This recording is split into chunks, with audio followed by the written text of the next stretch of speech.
Voilà le dernier coucher de soleil. Le troisième sur le Tour des îles Britanniques. En passant la ligne d'arrivée à 23h06 et 58 secondes, Banque Populaire 5 a bouclé le Tour des îles Britanniques, record en poche.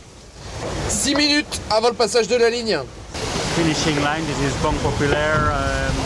What would be our official finishing time over?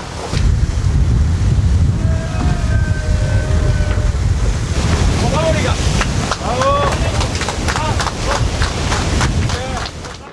Il faudra désormais faire moins de 3 jours, 3h49 et 14 secondes pour battre le nouveau temps de référence du Tour des îles Britanniques. Ce record, c'est celui décroché vendredi 8 juillet par Loïc Perron et son équipage sur Banque Populaire 5. Et depuis le début, c'est qu'ils n'ont pas fait les choses à moitié. D'abord le record SNSM qui a volé en éclats le mois dernier, et maintenant ce Tour des îles Britanniques, record battu en mettant 37 heures de moins que Sidney Gavinet en solitaire, qui détenait jusqu'alors le temps de référence. Une fois la boucle bouclée, avec une moyenne de 23 nœuds 34, le skipper baulois pouvait nous livrer ses impressions, et sans bien sûr manquer d'humour. Bon Loïc, dernier bord de ce Tour des îles Britanniques. Dernier bord un peu calme. C'est même le plus calme depuis 3 jours. Derrière nous, c'est déjà l'Angleterre. On est maintenant à une demi-heure de couper la ligne d'arrivée et donc de départ. Le Cap Lizard.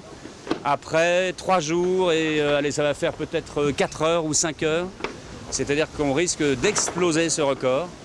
Avec plaisir, on a bien travaillé. Ça a été 3 jours d'entraînement et dans un rythme assez passionnant, génial, de découverte pour moi, de confirmation d'un équipage assez impressionnant sur un bateau exceptionnel. Condition idéale. Conditions absolument parfaites. Ça fait 3 jours qu'on le dit, mais presque indécent. On n'a jamais vu un aussi beau temps autour de l'Angleterre. Le maxi trimaran a donc laissé la Manche dans son sillage et a regagné l'Orient, son port d'attache. Mais pas de répit pour l'équipage, les entraînements sont encore loin d'être finis avant la prochaine course sur la Rolex Fastnet. Une course mais toujours un entraînement avant le Grand Paris du Trophée Jules Verne l'hiver prochain.